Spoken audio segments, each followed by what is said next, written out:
Hello, good evening, comrades and friends. Good afternoon, good morning, wherever you are.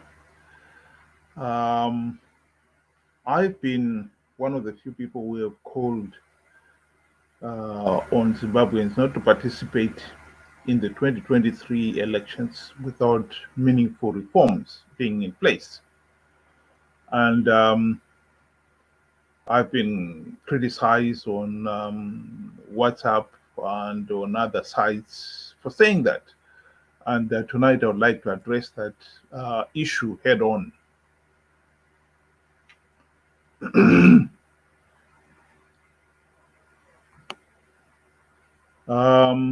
Nelson Chamisa and his friends, they are hell bent on participating in these elections, just as they were hell bent on participating in the 2013 and 28 elections. The main reason why they are so determined to do so is because they know that ZANU PF is giving away a few gravely trained seats to entice the opposition to participate. And that is what they are after. They are hell bent on participating in these elections for no other rational reason than greed, pure and simple. Some people have argued that it's not true. Well, here is one MDC leader who has admitted that what I'm saying is true. This is a book by David Coltart. David Coltart is at the present moment the Secretary General, the Treasurer General of Triple C, and he has been a senior member of MDC since its formation in 1999, and in the 2008 to 2013 GNU, he was a Minister of Education and in the cabinet of the GNU.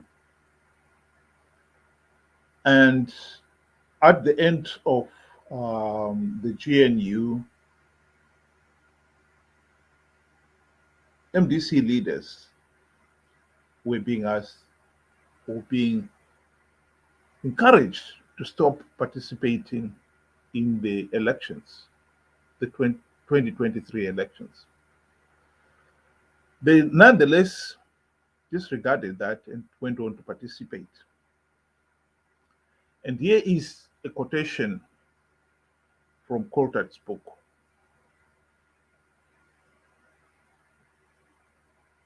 What Coltart is saying here is, and I'll read,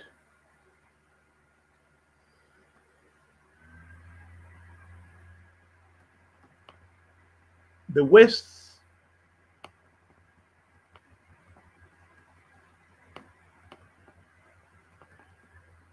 the West aspect for me about the failure to agree is talking of the MDCT led by Morgan Tsvangirai and MDCN at the time led by Welshman Nuwe.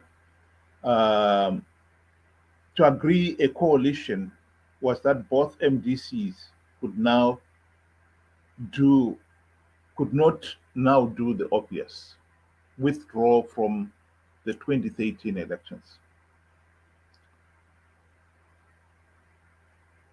The electoral process was so flawed, so illegal, that the only logical step was to withdraw, which would compel SADC to hold ZANU-PF to account.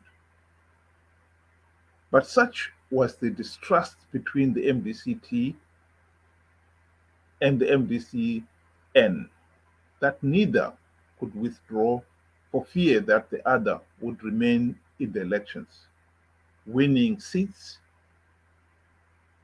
and giving the process credibility.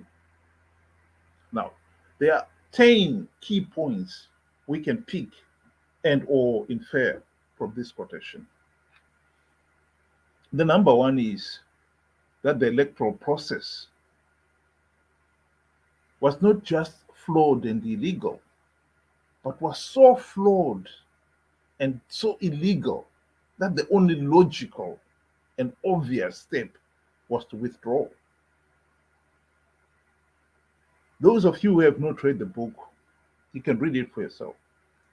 In it, for instance, at one point, it goes into detail of how ZANU PF was, or ZEC was registering voters in ZANU PF strongholds, that's mostly in the rural areas. There would be so many voter registration centers, and yet in urban centers where the opposition had their um, their stronghold, their supporters would find it near impossible to register to vote. We can discuss some of those aspects in a later discussion, but for today, let's just concentrate on these 10 points. So the number one is the electoral process was not just flawed and illegal, but was so illegal and so flawed that the only logical and obvious step was to withdraw. Number two, that withdrawing from the election, which is what SADC itself had actually argued MDC leaders to do at the SADC summit in Maputo in June 2018, would have compelled SADC to hold ZANU-PF to account. In other words, SADC would have denied ZANU-PF legitimacy if it had gone ahead with the election. They would have refused to accept that those elections were free, fair, and credible. That's denying ZANU-PF legitimacy. Number three, neither MDCT nor MDCN could do the logical and obvious thing because of greed. And I quote, neither could withdraw for fear that the other would remain in the election, winning the seats.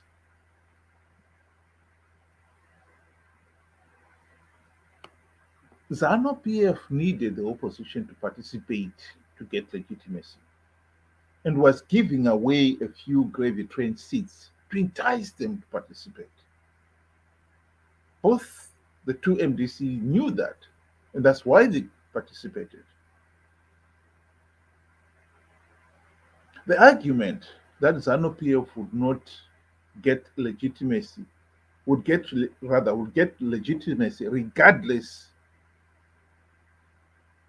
of one of the MDC factions not participating is frivolous, to say the least, particularly since neither MDCT nor MDCN leaders had submitted even one reform proposal on which the justification for postponing the elections was based.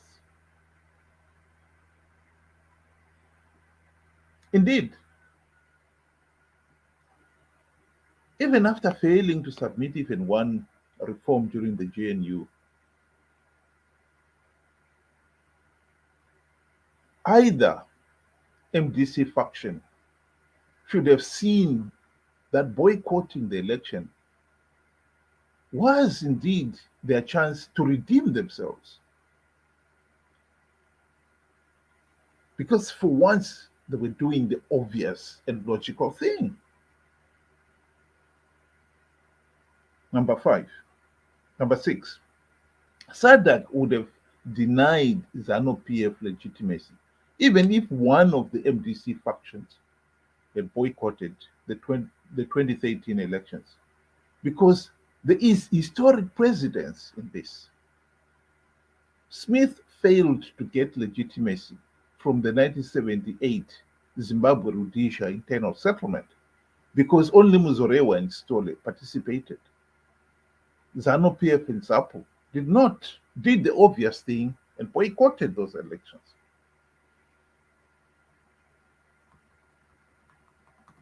7.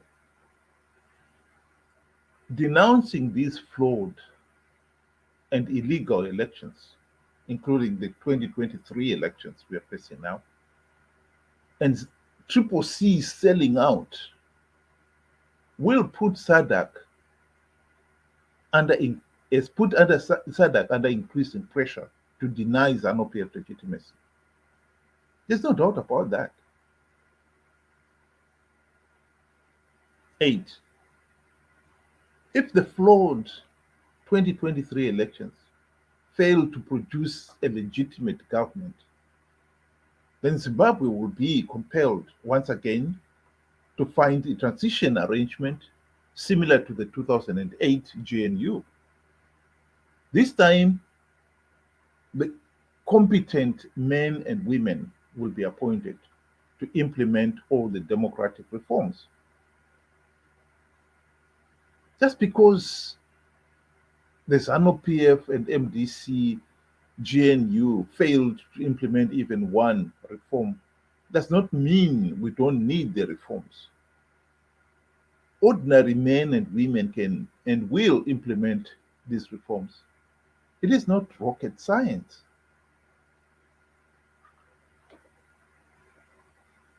10. It is insane to keep participating in these meaningless elections. That is a fact. After 42 years of rigged elections, we can't pretend that there is any logic in these rigged elections. There isn't.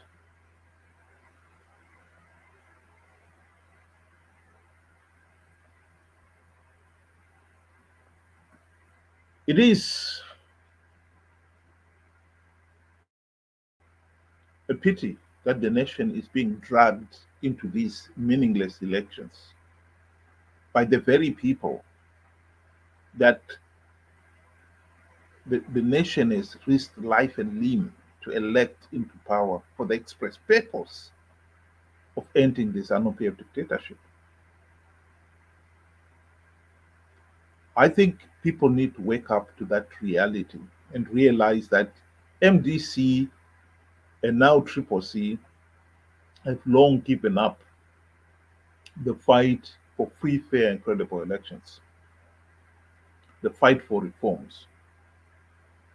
And they've settled for a share of the spoils of power with their friend um, ZANU-PF. We have got to accept that as a reality and move on.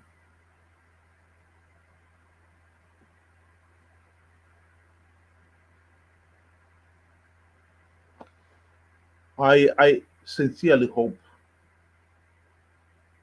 that we can move on regardless of what MDC, of what ZANU-PF and Triple C are doing. We can force SADC to reject these flawed and illegal election processes